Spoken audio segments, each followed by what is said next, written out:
할렐루야. 아멘. 자, 할렐루야. 아멘. 우리 주변을 보시면서 이렇게 인사하겠습니다. 참 잘 오셨습니다. 네, 참 잘 오셨습니다. 네, 예수님의 이름으로 우리 오늘 토요 성령 강림 기도에 오신 여러분을 예수님의 이름으로 축복합니다. 오늘 또 하나님께서 주시는 충만한 은혜가 저와 여러분 마음속에 임하게 되기를 원합니다. 하나님은 여러분을 사랑하십니다. 여러분 믿으십니까? 네. 여러분에게 저와 여러분에게 어떤 힘든 일이 있을지라도 하나님이 날 사랑하셔, 이 믿음이 있으면 결국 우리는 무엇이든지 이길 수 있습니다. 하나님은 우리를 끊임없이 사랑하시고 아낌없이 사랑하십니다. 그 표현을 성경 여러 군데에서 하나님은 말씀으로 나타내십니다. 그중 한 부분을 함께 읽어보기로 원합니다. 요한복음 5장 14절입니다. 요한복음 5장 14절이 아닙니다. 제가 읽어드리겠습니다. 너희는 내가 명하는 대로 행하면 곧 나의 친구라. 한번 따라서 해보겠습니다. 너희는 내가 명하는 대로 행하면 곧 나의 친구라. 네. 하나님은 우리에게 친구하자고 말씀하고 계십니다. 온 세계 만물을 지으신 하나님께서 우리에게 친구할 것을 말씀하고 계신다라는 것입니다. 너무나도 어마어마한 말씀입니다. 하나님을 친구라고 생각하시면서 신앙생활을 하고 계신 분 있으십니까? 오늘 말씀을 통해 하나님과 더 친밀한 은혜가 있게 되기를 바랍니다. 아멘. 네, 성경을 보면 하나님께서 친구 삼아 주셨던 사람들이 있습니다. 오늘은 3명의 인물을 한번 우리가 말씀을 통해 나눠봄으로 더 주님과 친밀한 저와 여러분 되시기를 소망합니다. 첫 번째 친구는, 하나님의 첫 번째 친구는 아브라함입니다. 한번 따라서 해보겠습니다. 아브라함. 하나님께서 아브라함을 표현하실 때 이런 표현을 썼습니다. 나의 벗이다. 벗. 나의 벗이다 라는 수식어를 집어넣으셔서 말씀하십니다. 이사야 41장 8절 말씀을 읽어보겠습니다. 시작. 그러나 나의 종 너 이스라엘아, 내가 택한 야곱아, 나의 벗 아브라함의 자손아. 아멘. 하나님은 바벨론 포로 생활을 하고 있는 이스라엘 백성들을 부르실 때 나의 친구 아브라함의 자손아 라고 말씀하셨습니다. 왜 그냥 이스라엘아 이렇게 부르실 수도 있는데 굳이 나의 벗 아브라함의 자손아 이렇게 부르셨을까요? 하나님은 그만큼 아브라함을 친밀한 친구라고 생각하셨고, 내 친구 아브라함과 맺은 언약이 지금 너 이스라엘 백성에게 유효하다 라고 말씀하시면서 안심하거라 라고 말씀하신 것입니다. 마치 아브라함 친구를 자랑스럽게 여기시는 하나님의 의도가 숨겨져 있습니다. 아브라함은 어떻게 하나님의 친구가 될 수 있었을까요? 바로 이삭을 바쳤던 순종의 사건 때문에 그렇습니다. 야고보서 2장 21절에서 23절 말씀을 읽어보겠습니다. 시작. 우리 조상 아브라함이 그 아들 이삭을 제단에 바칠 때에 행함으로 의롭다 하심을 받은 것이 아니냐. 내가 보거니와 믿음이 그의 행함과 함께 일하고 행함으로 믿음이 온전하게 되었느니라. 이에 성경에 이른바 아브라함이 하나님을 믿으니 이것을 의로 여기셨다는 말씀이 이루어졌고 그는 하나님의 벗이라 칭함을 받았나니. 아멘. 아브라함은 하나님에 대한 믿음이 있었습니다. 하나님께서 이삭을 바치라고 말씀하셨지만 아브라함이 하나님을 믿음으로 말미암아 이삭을 다시 도로 주실 것을 믿음으로 말미암아 이삭을 살리실 하나님을 믿음으로 말미암아 이삭을 바칠 수가 있었습니다. 믿음이 있으니 순종할 수 있었습니다. 여러분, 우리도 마찬가지입니다. 하나님께서 우리에게 말씀하고 계신 것들이 있습니다. 우리가 그 말씀에 순종하려면 저와 여러분 마음에 뭐가 있어야 된다고요? 믿음이 있어야 됩니다. 여러분, 개인적으로 성경을 읽을 때 또 강단에서 선포되어지는 하나님의 말씀을 들을 때 각자에게 순종을 요하는 말씀들이 있습니다. 그러나 그 말씀이 부딪힐 때가 많이 있죠. 순종이 되지 않을 때가 많이 있습니다. 그러나 우리가 전적으로 하나님을 믿을 때 순종이 되는 기적이 일어나게 되는 줄 믿으시길 바랍니다. 어떤 사람을 보면 미움증이 들어서 괴로운 분들이 있으십니까? 하나님을 전적으로 신뢰하게 되시기를 축복합니다. 하나님을 믿으시고 사랑하기로 결단하시면 그토록 미워한 사람이, 미움증이 드는 사람이 사랑하는 사람으로 바뀌게 됩니다. 여러분, 아브라함이 이삭을 바쳤던 순종의 사건처럼, 특별한 사건처럼 여러분의 인생에서 어떠한 순종의 특별한 사건이 여러분의 삶에서 일어나야 합니다. 그러면 하나님의 친구, 하나님의 버지라고 칭함을 받을 수가 있습니다. 우리의 연약한 부분들이 많이 있습니다. 쉽게 화를 내거나 음란하거나 험담을 좋아하거나 욕설을 하거나 욕심을 품거나 각종 내려놓지 못하는 반복적인 끊지 못하는 죄들이 있을 수 있습니다. 하나님을 믿고 끊어보게 되시기를 예수님의 이름으로 축복합니다. 하나님을 믿고 순종할 때, 그 순종의 사건이 일어날 때 하나님께서는 그것을 기뻐하시고 그것을 의의로 여기시고 우리를 친구 삼아 주시는 줄 믿게 되시기를 예수님의 이름으로 축복합니다. 친구와는 신뢰가 참 중요합니다. 친구 대신 하나님을 믿으셔야 됩니다. 친구 대신 하나님을 믿을 때 미워하는 사람을 사랑한다고 내가 결단하고 고백할 때 그것이 이루어집니다. 하나님께서 더 큰 은혜로 채워주신다라는 것입니다. 우리가 하나님을 믿음으로 신뢰함으로 순종할 때 하나님은 그 믿음을 보시고 그것을 의로 여기시고 우리를 친밀한 그 관계로 우리를 초청해 주신다는 사실을 반드시 기억하게 되시기를 축복합니다. 첫 번째 친구는 아브라함이었습니다. 두 번째 하나님의 친구로 소개할 분은 바로 세례 요한입니다. 따라서 해보겠습니다. 세례 요한. 여러분, 세례 요한을 잘 아시나요? 잘 모르시죠? 잘 아시나요? 네.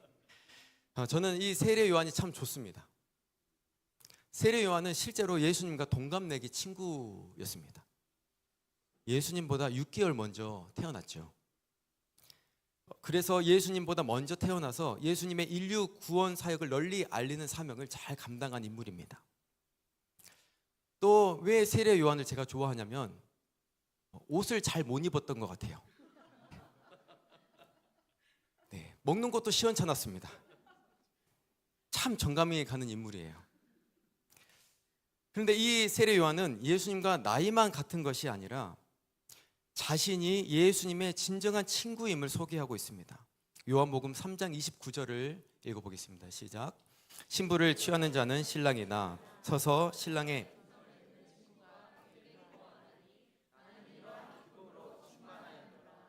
아멘.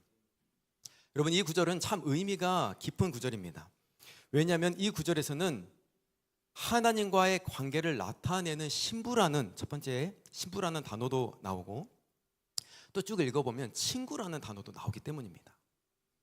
그러나 자세히 읽어보면 세례 요한은 친구가 크게 기뻐하나니 나는 이러한 기쁨으로 충만하였노라.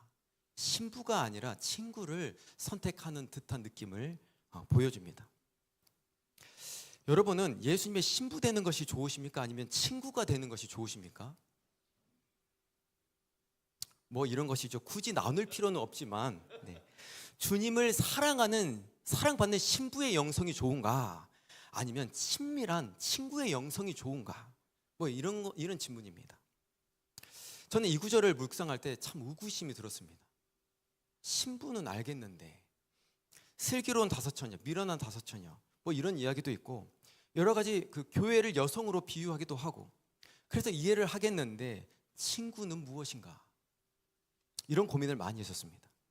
왜 세례 요한은 자신이 신부가 아닌 친구로 하면서 자신은 그 기쁨으로 충만하다고 표현을 했을까요? 요한은 자신의 기쁨보다 예수님이 기뻐하시는 모습을 바라보는 게 좋았기 때문입니다. 신부는 이런 특징이 있어요. 자신이 보호받고 자신이 사랑받는 느낌이 강합니다. 나에게 초점이 맞춰져 있어요. 예수 그리스도의 크신 사랑을 받아야 하는 그런 존재라는 것입니다. 그러나 친구는 다릅니다. 자신이 사랑받는 것이 아니라 상대가 행복하는 모습을 보고 기뻐하는 느낌이 있습니다. 예수님은 한 영혼을 천하보다도 귀하게 여기시죠. 하나님은 모든 사람이 구원받기를 원하시는 분이십니다.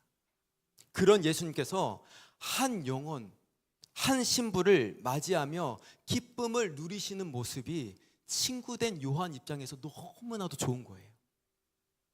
그래서 세례 요한은 잃은 양 한 마리가 돌아와 주님과 교제케 하는 일, 복음 전파의 일을 선택합니다. 하나님은 우리를 행복하게 만들어주시는 좋으신 하나님이십니다. 그래서 우리는 신랑 되신 주님의 사랑을 받아야 합니다.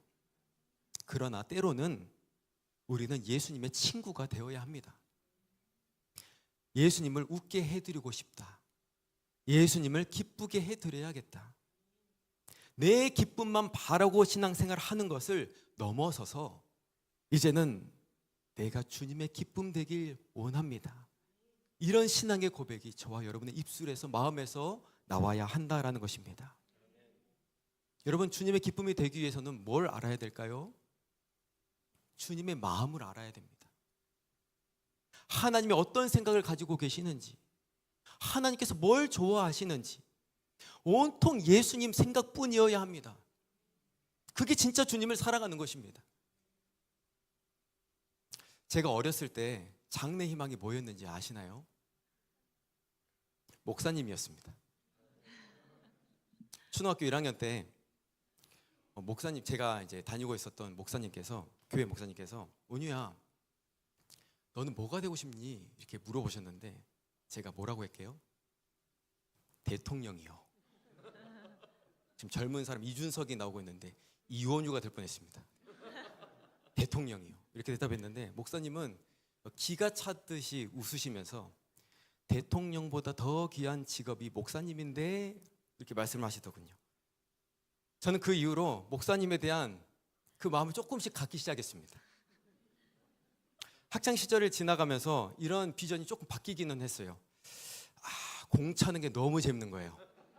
체육 선생님을 보면 공 땡겨주고 같이 축구하고 막 주무시고, 꿈의 직장인데 체육 선생님을 해야겠다, 이렇게 생각이 삐딱하게 흘러갈 때도 있었고, 또 한때는 볼링이 너무 재밌는 거예요. 볼링장 사장님을 해야겠다, 이런 생각을 할 때도 있었습니다. 그러다가 이제 점점 제가 성장하면서 정신이 돌아와서 목사님이 되려고 신학교에 가야겠다라고 결단할 시기가 있었습니다. 이때는 제가 나름대로 신앙이 있다고 생각했어요. 고등학교 때 담임 선생님과 1대1 면담을 할 때도 그때 담임 선생님은 눈도 부리부리하고 덩치도 좋은 남자 선생님이었는데 제가 상담할 때 이렇게 말했습니다. 선생님, 예수 믿으셔야 됩니다. 저는 하나님이 너무 좋았어요. 하나님도 저를 제일로 사랑하시는 줄 알았습니다. 다른 사람들보다 특별하게 사랑해 주시는 것을 느끼기도 했었고, 그것이 너무 좋아서 자랑했습니다. 하나님께 기도하면 기도 응답도 너무나도 빠르고, 그리고 주일 성수를 비롯한 하나님께서 싫어하시는 것들을 별로 하지 않았어요. 하나님께 사랑받고자 하는 신부의 영성이 충만했을 때였습니다. 기도만 하면 응답받고. 그래서 저는 이렇게 생각했습니다. 특별히 나는 하나님께서 선택하셔서 신학교에 보내셔서 어릴 때부터 목사님에 대한 꿈을 주셨구나. 나도 주님을 최고로 사랑하고 하나님도 나를 최고로 사랑하실 것이야, 이런 착각을 했습니다. 그런데 신학교에 입학했습니다. 얼마 못 가서 그 생각이 산산조각이 났습니다. 신학교에 입학했는데 동그랗게 모여가지고 동기들끼리 기도 모임을 했어요. 막 기도를 하는데 저 빼고 하나님께서 어떤 음성을 주셨대요. 하나님이 어떤 마음을 주셨대요. 저는 그때 장로교단 교회를 다니고 있었는데 하나님께서 어떻게 음성을 주시는지 도대체 이해할 수가 없었습니다. 제가 하나님과 가장 친밀하다고 생각했는데 다른 친구들을 보니 저보다 더 사랑하는 것 같이 느껴지더라고요. 하나님께 가장 사랑받아야 될 사람이 난데 하나님에 대한 질투심도 생겼습니다. 여러분, 무슨 신앙입니까? 하나님께 가장 사랑받고 싶은 이 신부의 마음이라는 것입니다. 여러분, 이 마음도 정말로 훌륭합니다. 왜냐하면 이 신부의 관계도 성경에 많이 나왔기 때문입니다. 여러분, 성경에 나온 진리들을 편식하면 안 됩니다. 하나님은 인격적이신 분이시기 때문에 다방면으로 은혜 받을 수 있는 비결들을 많이 기록해 놓으셨어요. 많은 통로들을 만들어 주셨습니다. 그래서 우리가 신앙생활 할 때도 조심해야 되는 것이 나는 맞고 너는 틀렸어, 이런 신앙 행태를 조심해야 됩니다. 내 기도 방식이 맞아, 너의 방식은 틀렸어, 이런 신앙의 일반화가 무서운 것입니다. 어쨌든 제가 대학교 가서 그런 충격을 받은 후 기도했습니다. 하나님, 제가 하나님께 1등이고 싶은데요, 이런 기도를 많이 했었습니다. 이런 신부의 영성을 가지고 기도하니 방언도 주시고 환상도 보여주시고 드디어 주님의 마음을 부어주시는 것을, 친구들이 하는 것을 이해하게 되었습니다. 그런데 그런 시기가 한참 지난 후에 제가 주님의 신부로서만 머무르고 있는 제 생각을, 제 마음을 발견하고 더 고차원적인 믿음이 있다는 것을 깨닫게 해주셨습니다. 그것은 바로 주님의 신부를 넘어선 주님의 친구가 되는 것입니다. 주님의 친구는 나를 위한 삶이 아니라, 나만 사랑받았으면 좋겠다라는 것이 아니라, 나를 제일 사랑해 주세요 이것이 아니라 주님을 위한 삶을 살아가는 사람입니다. 주님이 기뻐하시면 그걸로 기뻐하는 삶입니다. 아까 우리가 살펴보았던 세례 요한처럼 주님이 어떤 신부를 만났을 때, 잃어버린 어린 양을 만났을 때 주님께서 너무 기뻐하시면 그것을 본 친구가 나도 기뻐한다라는 것입니다. 많은 예수님을 모르는 자들에게 주님을 전파하며 나의 기쁨보다는 이제는 예수님의 기쁨을 위해 사는 삶이라는 것입니다. 여러분, 제가 그것을 깨닫고 기도가 좀 바뀌었습니다. 하나님, 옛날에는 이랬죠. 하나님, 저를 가장 많이 사랑해 주세요. 근데 이제는 바뀌었습니다. 잃어버린 어린 양을 보면, 주님의 필요한 사람들을 보면 하나님, 저를 만나 주셨던 것보다 훨씬 크게 만나 주세요. 저 사람이 하나님의 사랑을 크게 경험할 수 있도록 주님 인도하여 주세요. 그 기도를 할 때 주님께서 너무 기뻐하신다는 것을 알기 때문에 그런 기도가 나왔습니다. 사실 성경에 나온 많은 성경 인물들이 이런 친구의 영성을 가지고 있습니다. 나만 구원받고 하나님을 사랑하는 것을 넘어서서 민족을 생각하면서 하나님께 기도하는 기도자들이 많이 있습니다. 모세가 그랬지요. 생명책에서 내 이름이 흐려지더라도 이 백성을 구원해 주시옵소서. 에레미야도 백성을 위해서 기도했습니다. 에스더도, 모르드게도 백성을 위해서 기도했습니다. 자신의 구원뿐만 아니라 백성의 구원을 위한 마음이 담겨 있었다라는 것입니다. 나에게만 초점이 맞춰진 신앙에서 신앙이 더 확장되어 나간다라는 것입니다. 여러분, 신약에 와서는 어떻습니까? 사도 바울은 내가 하나님의 사랑에서 끊어질지라도 고륙 친척이 구원받는 것을 원합니다라고 고백했습니다. 예수님의 제자들은 어땠습니까? 자신의 목숨을 버려서까지 예수님께서 좋아하시는 그 복음 전파의 사명에 초점이 맞춰져 있었습니다. 여러분, 하나님을 개인적으로 깊이 사랑하는 신부의 영성, 이거 너무나도 중요합니다. 하나님의 사랑을 받지도 못하면서 친구의 영성을 추구하는 것은 말도 안 되는 이야기겠죠.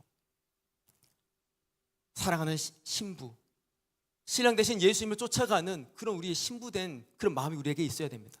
그러나 그것을 넘어선 친구의 영성도 우리에게 부어져야 한다라는 것입니다. 또한 세례 요한은 친구로서, 예수님의 친구로서 가지고 있어야 할 마인드도 말해주고 있습니다.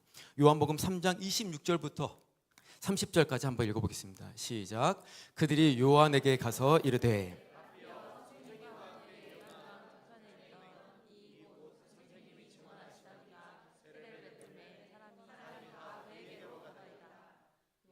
대답하여 이르되 만일 하늘에서 주신 바 아니면 사람이 아무것도 받을 수 없느니라. 내가 말한 바 나는 그리스도가 아니요 그의 앞에 보내심을 받은 자라고 한 것을 증언할 자는 너희니라. 취하는 자는 신랑이나 서서 신랑의 음성을 듣는 친구가 크게 기뻐하나니 나는 이러한 기쁨으로 충만하였노라. 그는 흥해야 하겠고 나는 쇠하여야 하리라 하니라. 아멘. 요한의 제자들이 요한에게 다가와 이런 말을 합니다. 요한 선생님, 선생님께서 말씀하셨던 자 예수가 세례를 베푸는데 이제는 요한 선생님에게 한 명도 세례를 받으러 오지 아니하고 다 예수님께로 가네요. 이 말을 들었을 때 세례 요한의 심정이 어땠을까요?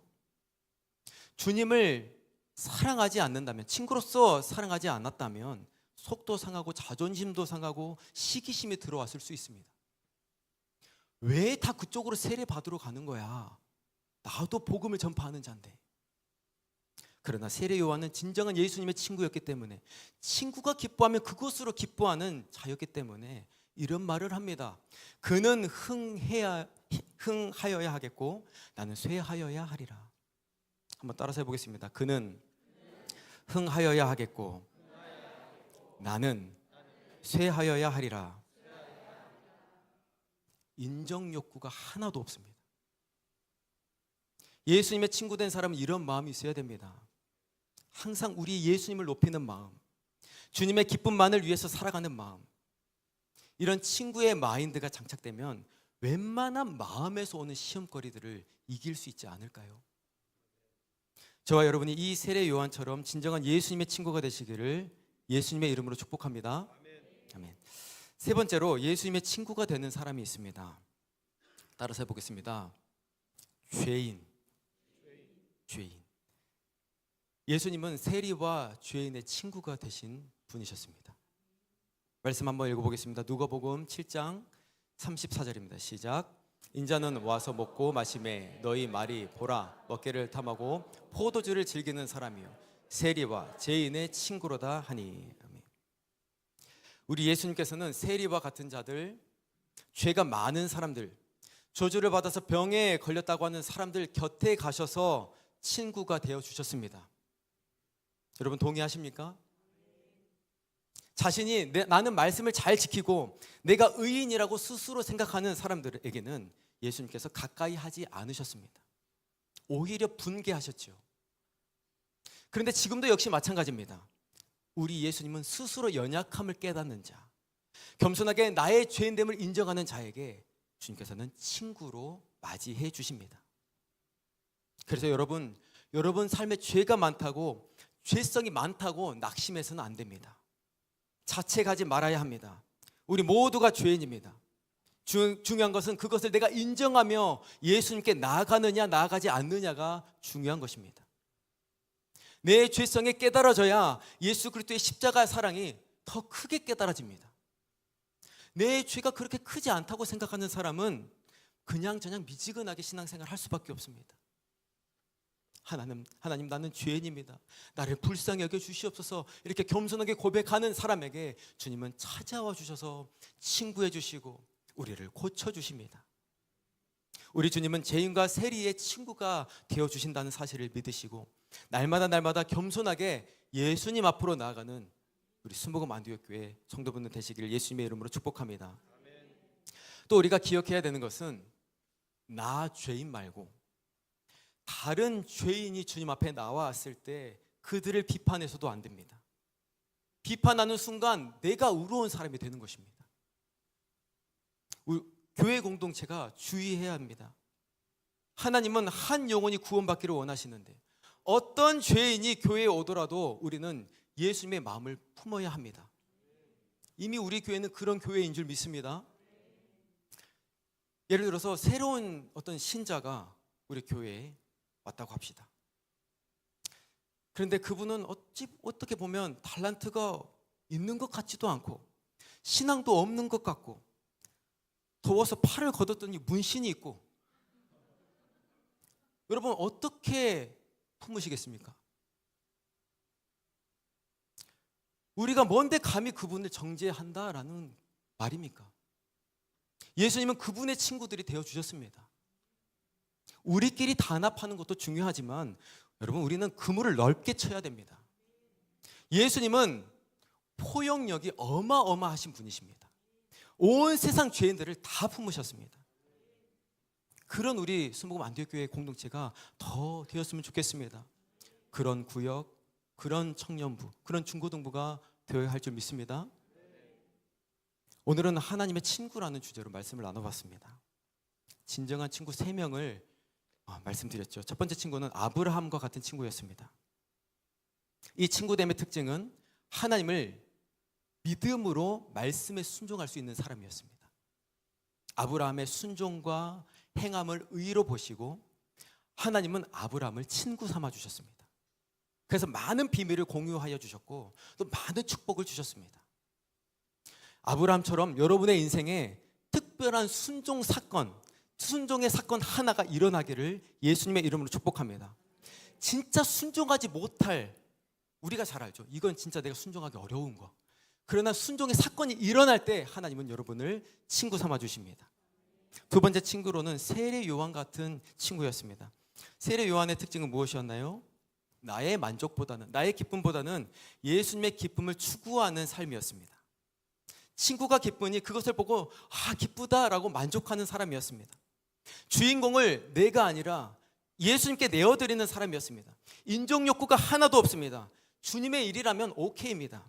그는 흥하여야 하겠고 나는 쇠하여야 하리라 라는 마인드를 가지고 사는 사람들이었습니다. 세 번째 친구는 죄인이었습니다. 진정으로 나는 죄인입니다 고백하는 사람입니다. 그 사람 곁에 우리 주님은 와주신다고 했습니다. 예수님은 죄인과 세리와 잡수시며 함께 하셨습니다. 여러분, 우리 교회가 품었으면 좋겠습니다. 많은 사람들을 품었으면 좋겠습니다. 비판하고 정죄하는 것을 이제 중단하고 나는 죄인입니다 라는 그런 신앙 고백으로 그 어떤 사람보다 내가 더 낮아짐으로 말미암아 주님께 가장 많은 은혜들을 받고 주님을 자랑하는 저희 여러분 되시기를 예수님의 이름으로 축복합니다.